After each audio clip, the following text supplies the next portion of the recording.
Ladies and gentlemen, boys and girls, welcome back to another episode of the LFGM podcast. Let's fucking go Mets. It is a Wednesday night here in New York. The Mets are currently pummeling the Baltimore Orioles. They're up by a score of 8-1 right now. We saw a blast from Pete Alonso, who is hot. We saw Kevin Pillar hit a home run. We saw Billy McKinney hit a home run. And Taijuan Walker only gives up one run in the first inning, and he seemed to settle down, and he's looked really good ever since. Billy Baseball. Billy Baseball. It was about time we had a good Billy on the Mets, right? Yeah, Billy freaking Baseball. Everyone's hitting. It's weird, though. I wasn't like crazy. I'm sure you felt this way, too. I wasn't crazy into us just crushing Harvey. No, yeah. That's the only downside of this game, and we talked about this earlier on in the season when Harvey came back to Citi Field. It's like there's always going to be that side of me that's like I really want him to do well. It's just I don't know if it's there, man. I really don't. It's weird because the velocity is back in there, and 95. Dude, in his first 5 starts, he looked all right, and then these last 6 have been atrocious. And I don't know what's next, man. I mean, they have no pitching, I know that, but which is good for him, where they might need him. But Ronnie said it best on the broadcast. We do feel like we kind of owe him something just because he pretty much got bullied into or shamed, he said, to pitching more. Yeah, after that Tommy John surgery, for sure. Yeah, and I didn't know he has, I guess, they hold records for everything, but the record for most innings thrown after a Tommy John year. Yeah. Then it's damn, man. It's hard. I mean, we could go on the Harvey tangent here for sure. It's hard to pinpoint. Is it Tommy John? Is it thoracic outlet? Is it a combination of the two? He really had a lot going on all at the same time, and I would probably argue that he wasn't in the best shape of his career, and I think that probably plays a toll on it as well, and just it all kind of fell apart for him really, really fast. Yeah. I mean, now look, he's made his money, so if anything, this is it. You could look at someone like Zach Wheeler, who had Tommy John and is started with the Mets. Well, started with the Giants, but really came up with the Mets, and is with another team, and he's flourishing. I mean, he's absolutely thriving with the Phillies right now after Tommy John. So it's hard to just pinpoint it as one thing. It just sucks. The whole thing sucks, and it sucks that we have to beat him up and get him out of the game. And I think it was the 3rd inning tonight. But I'm happy to score the runs at the same time, too. It's this weird, bittersweet feeling that you have watching the game, I'm happy to Alonso. He's been crushing the ball lately. He's been absolutely on fire. He's had great at-bats. He's swinging at balls in the strike zone. You can see the approach there is it's finally starting to take place with him. And he's feeling more comfortable at the plate, and he's seeing good pitches. And I think, I would say – the better Francisco Lindor is, the better you're going to see Pete Alonso, because he's just going to be the weight off of your shoulders. I feel like Pete is the type of person who constantly says it's on me, it's on me, it's on me. And, the more that the team gets involved, I think the better he's going to be as well. Yeah, no, that's a good point. And, we got guys slowly but surely coming back, and Lindor's been heating up as well. So, it all kinds of adds up when you get Lindor on base a little bit more, and then these other guys contributing the way they are, Yeah, it doesn't feel like that he has to, carry the load or anything. Mm-hmm. For sure. And Lindor has been definitely. No, I mean, dude. Yeah. I mean, it's going to get down to it where, I mean, we're going to have some guys back pretty damn soon. Sooner than we thought, the way it's going. You never know. Obviously, McNeil could have a setback or whatever. But, we get him back, and then Guillorme. And, we start to have more of a bit of a not of a quadruple A lineup in a major league lineup. And like it's going to be weird. Like, who do you send down? Yeah, it's going to be tough. Guillorme is in Syracuse right now on a rehab assignment along with Albert Almora Jr. So they're both in a rehab assignment, which means I would expect to see them sometime this weekend added to the Major League roster. I think the easy one, you switch Almora and Mason Williams. I think that's a pretty, logical one. I think the tougher one is going to be what do you do? Like you're bringing Guillorme up, so then what does Jose Peraza become? How do you move from there? I think it's going to be you have a bit of a log jam there. It's going to be interesting to see how they navigate that one. Yeah, because it's like you also got to think you don't want to lose any of these guys too.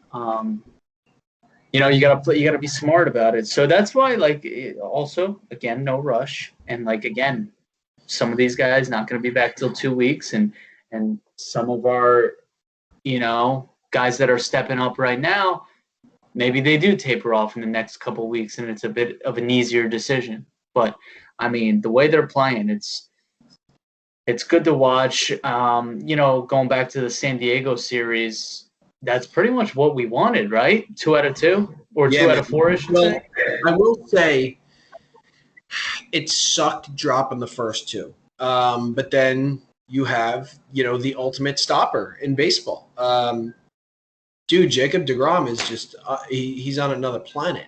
And anybody that wants to go out there and accuse him of using any foreign substances, dude, everybody does the sunscreen and rosin thing. It's if he's using anything, which everybody says he's not, if he is, it's exactly what everybody else is doing with sunscreen and rosin. It's not like he's dipping his fingers into this fucking Spider Tack or whatever the hell you want to call it. He's doing what everybody else has been doing for the last 30, 40 years. He's not taking a brand new a substance and bringing it out onto the field. But he's been absolutely lights out. It was nice to come back and win the final 2 games of that series for sure. And then I was, a little disappointed, obviously. And last night when they dropped the first game in Baltimore. With Peterson, yeah, I mean, we don't have any options. We have no options, Yep. I don't even know if Sazapuki, whatever his name is an option. Because no one talks about him. You know what I mean? He was injured earlier too, so it's not. We don't have anyone down there. We have Suzapeki. Yeah, we our AAA roster is the pitcher specifically. It's who is gonna come up and help us from that roster, from that team. Bring up some names that maybe we should have thought about keeping. Walker Lockett, Corey Oswalt. But here's the thing. So who it would have been? It would have been Jordan Yamamoto, and he's on the 60-day IL too. So you've got 3 starting pitchers that are on the 60-day between Carrasco, Syndergaard, and Yamamoto. That's true. And I forgot about that. But even we have Corey Oswalt, but we have him on the AAA squad. But wait, are we really gonna start him in front of Peterson at this point? Maybe if Peterson does it again, it's just start at really bad. I said it last time, and I'll say it again. I think he's the biggest disappointment for me this season has got to be David Peterson. We all said that Lindor was going to get back on track, and from what we can see, that's exactly what's happening, and it seems like McCann is getting there too. And we said as the warmer weather comes, the ball's going to travel a little bit more. That this is just how it works every single year. Guys heat up. Peterson has been a flat-out disappointment, and he looks to me to be as the same mold of Steven Matz. You don't know what you're going to get. He could go out there and give you 6 innings, 2 hits, 1 walk, and be brilliant. And then he can go out there and he could have that same sort of start going and give up 6 runs in 1 inning. And it's so wildly unpredictable. It's a roller coaster ride with him every single time. It's been so bad lately. I don't know where to go. Where do you go from here? There's no answer, right? No, we have nothing. I mean, like, what are you gonna do? Like Oswald, like we said, I think Araldis Vizcaino, obviously he has MLB experience, but he's a reliever, and I did think it was funny. Like I saw, people were crushing him on Twitter. Obviously, like, kind of sucks. It is what it is. But someone called him a regular nosed John Neese. I was like, oh man. Like, someone just goes regular nose John Neese at Why it. are we going to bring John Neese back into this? Come on, leave that alone. Sheesh. All right. That's funny, though. Dude, yeah. I mean, like, you got to give him one more start, I guess. But, like, what if he does it again? We don't have anyone. That's the problem. And you don't want to trade. We can't trade because the trade market, it doesn't exist right now. Right? So you can wait or whatever, and you also never really want to be that team that like sets the trade market by being desperate. You know what I mean? By like, hey, we need a pitcher. Let's throw this, and this at you for some mediocre pitcher that goes 3 innings instead of 2, like him. You know what I mean? Like, so they got to be just patient and just take their lumps with it. It is what it is. The other 4 days are tough. I agree. It sucks. And if Carrasco hadn't, had that major setback, I think, it's a different story right now. We're talking about maybe moving Peterson down to AAA for a start or two, but there's no other options right now, which sucks unless you want to go hit like free agency and sign somebody there. But like, then what? Like, what are we actually doing then? What are you accomplishing? Like, you're going to bring in some like 35-year-old has-been. I'd rather Peterson try to work it out himself. I will say it would be interesting if they brought Sean Reed-Foley back up from Syracuse and maybe they went with the starter option for a game or two where he maybe started for 3 innings and you bring Peterson out of the pen for 3 innings or something like that. I don't know. I know Sean Reed-Foley has the ability to give you some length. Which is why I keep bringing his name up a lot because I feel like the bullpen, although we just had an off day before the Baltimore series, we're going to have an off day tomorrow. These guys are eating a lot of innings, and that's the type of stuff that catches up to you in August, late August, and throughout September. Yeah, no, I agree with that.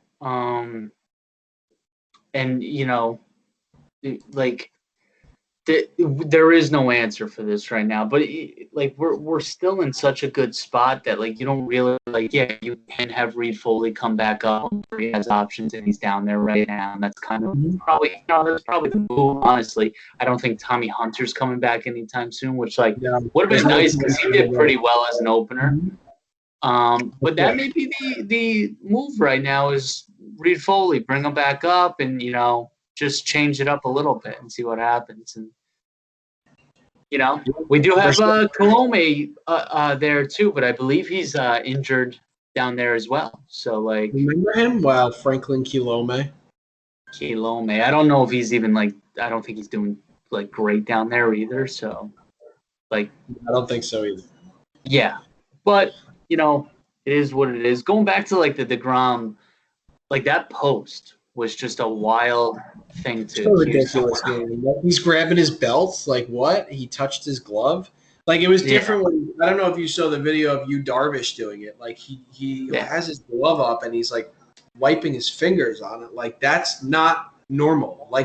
It's different when someone grabs their glove or grabs their belt. Those are normal things that we do every single day. It's different to wipe your fingers on your glove like that, or be accused by Josh Donaldson of using a foreign substance, and then stammer all over your words when you're asked about it. Did you see that video of Garrett Cole? My Lord, that was so bad. And it's how did the Yankees PR let him go up there? I will say that was very Mets of the Yankees.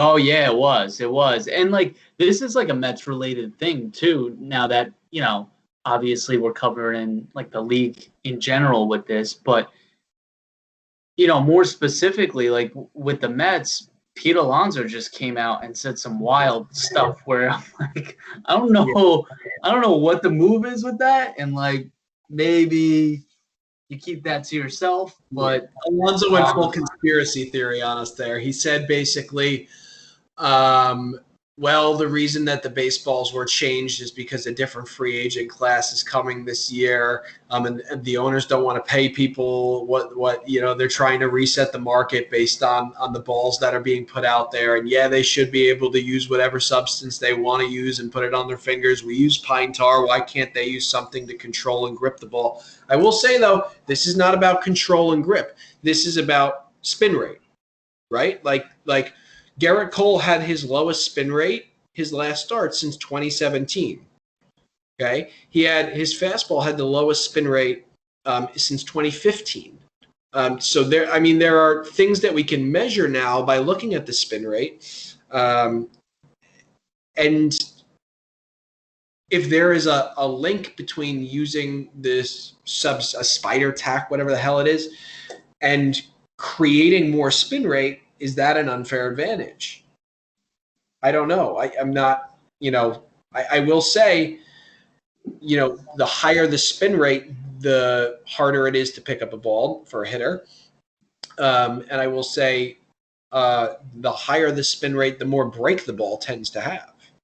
So you're adding, let's say, 33%. Your curveball just got a third better, or your slider got a third better, and that's why we see some of these pitches. It looks like they're coming straight off of like a wiffle ball field. The ball is moving around like crazy.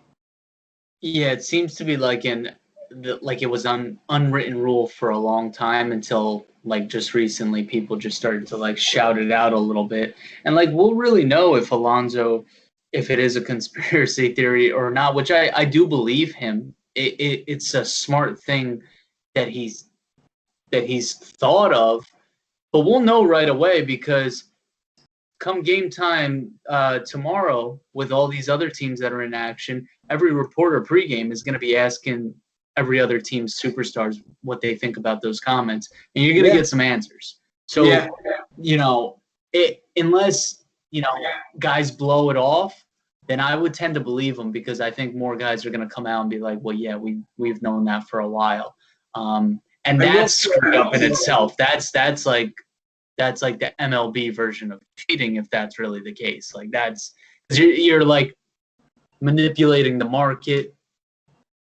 It's like right. Wall Street. Right. It's like you're manipulating the market. You really are. I do think the owners. I think they're smart enough businessmen to realize they should be growing the game, not putting the game down. So I don't know how much I really buy into that. But circling back to the Spider Tack stuff, it's interesting that Josh Donaldson was the one to say something, right? And we've heard Trevor Bauer kind of talk about it before a little bit too. And I do think there's something to be said that like. Yes, it was an unwritten rule that, you could put the sunscreen on your arm and use the rosin, and like that was all good. But like this is a new substance. This is you're bringing something, you're putting something in your glove or on your fingers is a little bit different than sunscreen and rosin. So I do think it is that gray area, right? And it does need to be defined. And Garrett Cole did talk about, defining that gray area, to give him credit. But he did, stumble all over his words when he was asked a very direct question by a reporter at the same time. And I feel like that's what people are really focusing on right now is that the first 30 seconds of the answer, not the last 30 seconds of the answer. I didn't think any of it was good. Well, to blame it on any of it was good. It's like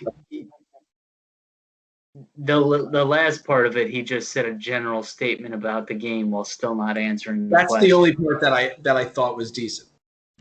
Now, and now my thing is,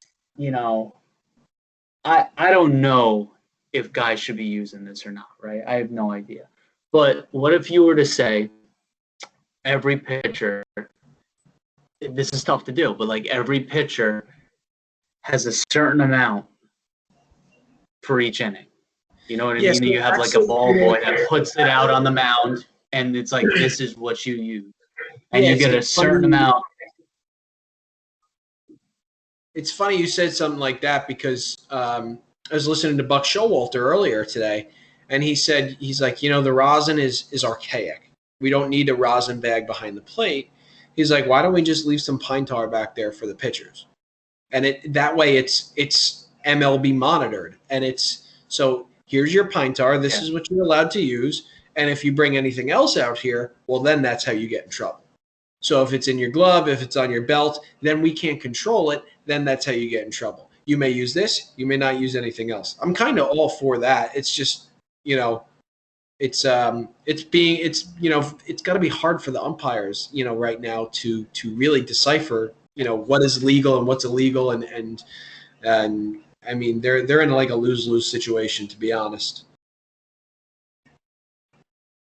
It's tough because it probably shouldn't be coming from them either. They got to focus on the game, right? It almost should be like someone watching the TV monitors, because it's like, all right, what are you going to watch and babysit these dudes and determine if they're going to their belt after using the pine tar, and then they're just like, oh no, I was just touching that area there, and it came from the regulated pine tar. I mean, it's just. I don't know the right answer for that. It's like, it's I guess it's an issue now. I guess that's what it is. It's interesting. Definitely. Like, it'll be like I'm really interested to just see how Cole throws going forward, because he hasn't been doing well. I know he struggled against the Rays. I think he's pitching tonight, actually. Well, it's 5-1 Yankees in the fifth, so I'm assuming. He's either one using the Spider Tack, or two, he's just having a better start. But right now, let's bring it back to the Mets. They're up 11-1 in the ninth inning right now. So unless there's some sort of gigantic flop here in the ninth, we'll chalk this one up as a W for the Metropolitans. So that would bump them up to 30-24. They would be 3 games over the Phillies in the NL East, and 4.5, or 3 games over the Braves in the NL East, and 4.5 over the Phillies. And then this week we have an interesting week. We get the Padres coming back to town. I'm going to the game Saturday. I'm very excited. I get to see my boy Marcus Stroman pitch. And then we get 4 with the Cubs. We have not seen we went out to Wrigley Field. Remember, that was Hoodie Lindor. But the Cubs get to come to New York for the first time. The Cubs are kind of hot, man. It's going to be interesting to see. We got 7, I would say, pretty good games here this week. So it's going to be, we're going to need Peterson to step up. We'll see what we can get out of Joey Lucchesi, and hopefully the bullpen stays, as is, or continues to, improve. I mean, we've only let up 1 run today, and that was in the first inning. So all's good right now. Yeah, this will be another good test. We obviously saw the Padres last weekend, but the Cubs come to town. They're a good team. I'm pretty confident. Just seeing how they play, and then their guys on their team, they're back. They're not going to just fade away or anything. So that'll be another good test in 4 games with them. But I'm confident that our pitching will, definitely, I'm still, I don't know about you, but I'm still just cool with 500 ball. Yeah, I mean, that's good by me, right? We're not fully healthy. You don't have McNeil, you don't have Conforto, you don't have Nimmo, so you don't even have JD Davis. You're down 4 starters right now. I would love to get a starting pitcher back. I just, what is Carrasco and Syndergaard at this point? But we're a team hobbling around, and if you can hobble around to 500, the numbers tell you when this team gets healthy, they should be playing better than 500 baseball, which is exactly what we would want to see. Yeah, no, I'd agree with that, and this will be perfect, dude. If we can just get through June. Continuing this 500 ball. June has always kind of kicked us in the ass a little bit too. But if we could get through June, I believe we got Atlanta coming up, and Washington and Philly. Yep. And I feel confident beating up on those teams a little bit. But we get through June with, a somewhat decent record, and then we get these guys back by July, and then we start gearing up for some decent teams in July. Yeah, they I grind it think out. like we got. Yeah. So even if we could get those guys, back right before the All-Star break, that'd be nice going into the All-Star break to get, some of those guys get 10 games under the belt or whatever it is. Conforto was hitting BP the other day. I think he was running the bases today. So, I'm hoping for a rehab start from him soon, and this team might look a lot different in a couple weeks. Yeah, I know. So Guillermo and Almora, they're saying should be around this weekend. So if they're not back for the 3 with the Padres, they'll definitely be back for the 4 with the Cubs, unless there's a setback there. I saw Nimmo has no timetable right now. JD Davis has no timetable, but it sounds like McNeil and Conforto 2-ish weeks. We're talking like late June, and let's just keep grinding them out, and put together a few games like we did tonight. Jesus, it's 14-1 right now. They've shown that they can hit against bad pitching. Like, what are you going to do against Snell and Yu Darvish and I think who else is pitching in that series? The 3 with the Padres. Snell. Do we see Darvish again? I don't. I can't. I'm trying to think of the probables. We got Snell, Musgrove. Who we Musgrove. hit last week, and he's damn good. And And then it's Paddock, right? Next one is Paddock. Yeah. So that'll be we just beat Paddock, we just beat Musgrove, and then Snell was pretty damn good against us, but he's got a high ERA this year. So it'd be nice to kind of go back and go get him in game 1 of that series. I think it's Snell and DeGrom, right? So I like our chances, whatever Jake is pitching. Yeah, it'll be so interesting to see Peterson. I mean, he lined up for the Cubs. I think our first game with them. It'll be so interesting to see if he can put together 4 innings or something. I don't know. Didn't he go out there to Wrigley and he got rocked out there too? I think that was the first really bad. It was the Phillies. I mean, so long ago though. It's getting to the point where it's like if he just pitches like 3 scoreless, you might want to get him out of there. Yeah, opener. All right, let's do you got to save him from himself a little bit too. For sure. I got some roster moves for you, and then we'll finish this up. We'll wrap it up. Sam McWilliams claimed by the Padres. That was tough. Hated that. Kind of knew it was going to happen. Yeah. They signed a veteran, Cesar Puello. You know who that is? Because I don't. But it sounded like everybody else knew who he was. Yeah, I've heard of him. Yeah, I feel like he's been on like 15 teams. Yeah. Traded Bruce Maxwell to the San Francisco Giants for cash. The player to be named in the Khalil Lee trade was Freddie Valdez, so he goes to the Boston Red Sox. And they signed Cheslor Cuthbert this week as well. So that's your minor league wrap-up with, the millions of injuries we've had. We've seen lots of people coming and going. And it seems like things are starting to settle back down-ish right now, and we'll just kind of go from there, The player to be named later trades are so weird, right? Like you just send a guy and be like, oh yeah, no, we already got someone for you, so like you just gotta go. Like, it's gonna be weird. You know what else? What's that? West Coast baseball. I can't stand the 10-10 start times. God almighty. Tough. It's tough. It's really brutal. For them, when they watch East Coast baseball, it's really a 4:10 start time. Like, that's not fair. They have it the best. Yeah, no, they literally have it the best.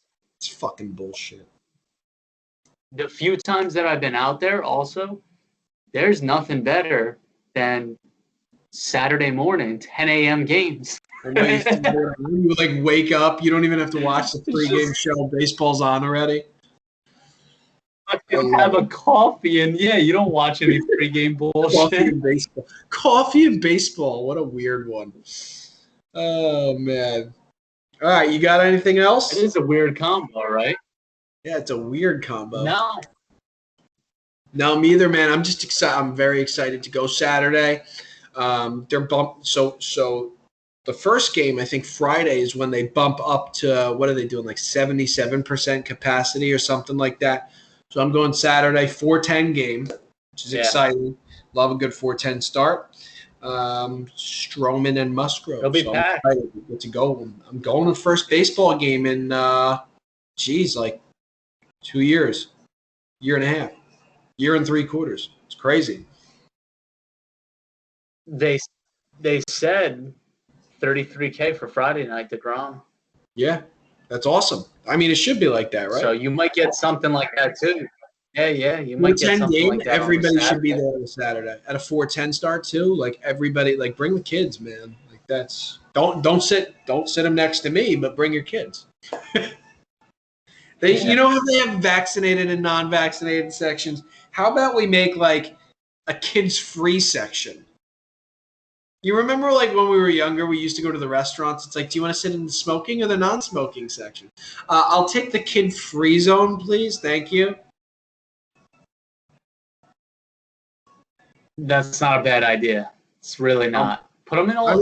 Don't even give them their own section. Put them all in like a fucking McDonald's like phone plate and let them chill. Yeah, let's tweet that at Steve Cohen and see what he has to say. All right, man. I'm all done. Let's wrap it up.